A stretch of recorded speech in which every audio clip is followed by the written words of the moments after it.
নমস্কার বন্ধুরা, এটা তোমার 25শে ডিসেম্বরের দিন। দেখো সবাই কিন্তু চার্চে যায়, পার্ক স্ট্রিট কলকাতা, এখানে বন্ধু বান্ধবের পিকনিক অনুষ্ঠান করছে।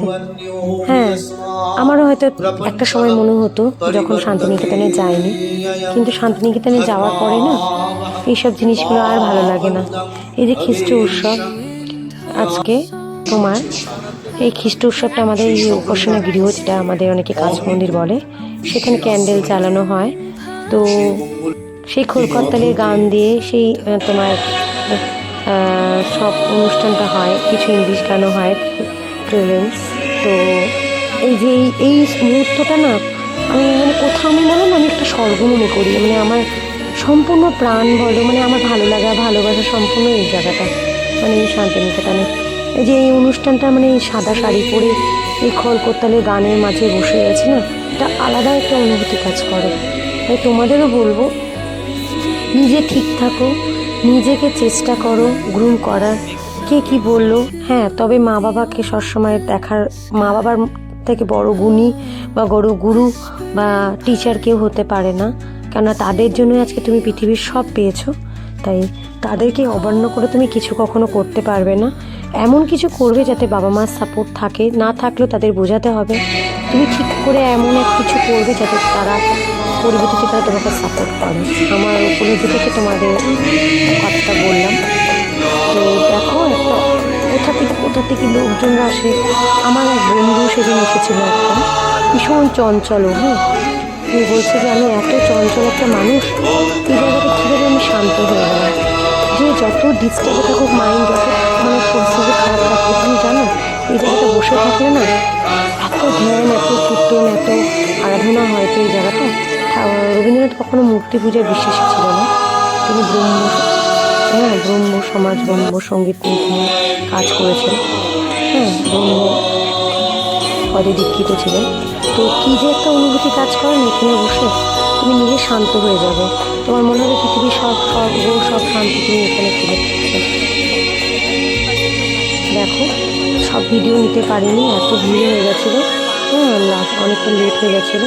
তো পরে আর প্রথমের দিকে ঢুকতে পারিনি, পরের দিকে অল্প অল্প করে ঢুকেছিলাম। ভিডিওগুলো, ছবি কিছু আছে, সব ভিডিওগুলো নেই। আমার আগের বছরের ওখানে রয়েছে, কিছু দেখে নিতে পারো। তো এটাই বলবো, আমারও অনেক ভুল রয়েছে, সেই ভুলগুলো আমিও চেষ্টা করি যে বের করা, কারণ নতুন বছর যেন সুন্দরভাবে তৈরি হয়।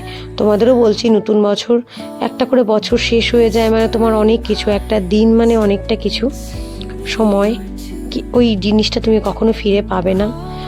আমি আমার স্টুডেন্টদেরও বলি, তাই তোমাদের যারা ছোট বড় সকলকেই বলছি, তোমাদেরও বলছি, যেটা চলে গেছে, ওটা তোমার জন্য ছিল না। যেটা আছে সেটা তোমার থাকবে। তুমি জোর করে কিছু পাবে না, কিন্তু তোমাকে চেষ্টা করতে হবে। আর তোমাকে চেষ্টা না করলে স্বপ্ন দেখা ভালো। হ্যাঁ, আমি প্রচুর স্বপ্ন দেখি, হ্যাঁ, কিন্তু সেই চেষ্টা যদি না করি, সেই স্বপ্ন কখনোই পূরণ হবে না। তো মোটামুটি অনেক কিছু ভেবেছি, হয়তো সেরকম হুবহু আমি স্বপ্ন দেখে হয়তো সেরকম কিছু হয়নি বা অনেক কিছু হয়েছে, কিন্তু তার মাঝামাঝিটা আমি গেছি। তো জীবনে অনেক কিছু আসা নামা, ওঠা ঝড় তুফান অনেক কিছুই হবে, কিন্তু তার মাঝে তোমাকে নিজেকে তৈরি হতে হবে। এটুকুই বলবো তোমাদের। এই বছর শেষ, আজকে লাস্ট দিন। আমার নিজের অভিজ্ঞতা, আমার একটা বছর ভালো মন্দ খারাপ, ঠাকুরের আশীর্বাদে সব মিলেমিশে ঠিক আছে। কষ্ট হয়েছে, অনেক কিছু খারাপ হয়েছে, কিন্তু তাও তো ঠাকুর সামনে নিয়েছে। তাই ঠাকুরের কাছে, ইউনিভার্সের কাছে অনেক অনেক কৃতজ্ঞ, আমাকে এত কিছু দিয়েছে হারানোর পরে, সব কিছু নষ্ট হওয়ার পরে। তো তাই বলবো, স্বপ্ন দেখো, স্বপ্ন করো। আর সবচেয়ে জীবনের মূল ছাদ বা তোমার বট গাছ মনে করবে তোমার বাবা মা, পরিবার। তাদের কখনো অমান্য করে চলবে না। তাদের দেখবে তুমি কষ্ট করছো, তোমাকে একটা দিন তুমি ফল পাবে। তোমাকে দিতে বাধ্য থাকো, কর্মফল কখনো বিফলে যায় না। তাই সবাই সবসময় সততা নিয়ে, প্রয়োজনের বেশি মানুষকে মিশবে না। বুঝতে হবে কে তোমার জন্য বন্ধু, কে তোমার বন্ধু না। আর কাউকে যদি তুমি ভালোবাসো, কাউকে তখন কেউ যদি তোমাকে ভালোবাসে তাকে কখনো আঘাত দেবে না, কষ্ট দেবে না, কাউকে কখনো ঠকাবে না। আর ব্যালেন্স রেখে সম্পর্ক রাখবে, সে তোমার বয়ফ্রেন্ড হোক, বন্ধু হোক, আত্মীয় স্বজন হোক, মা বাবা হোক, নিজের প্রতিও একটা স্পেস রাখবে যে আমি কতটা আমাকে বলতে হবে, কতটা আমাকে চলতে হবে। নিজেকে সেলফ কনফিডেন্স বাড়াতে হবে, নিজেকে পরিবর্তন হতে হবে, অনেক পরিবর্তন হতে হবে নিজেকে। কথাবার্তা, আদব কায়দা, চলাফেরা, কীভাবে বসবে, কীভাবে কথা বলবে, কার সাথে কীভাবে কথা বলতে হয়, জীবনে এগুলো জানা খুব দরকার। এই যে কিছু কিছু মেমোরি আমার স্মৃতি রেখে দিলাম, তোমাদের সাথেও শেয়ার করলাম কিছু। লাস্ট 2025-25 ডিসেম্বর, 23 ডিসেম্বর, 7 পৌষ, 9 পৌষ। তো আমার কাছে এগুলো অনেক মূল্যবান। ছোট ছোট জিনিসগুলো আমার কাছে ওই হইচই মূল্যবান না।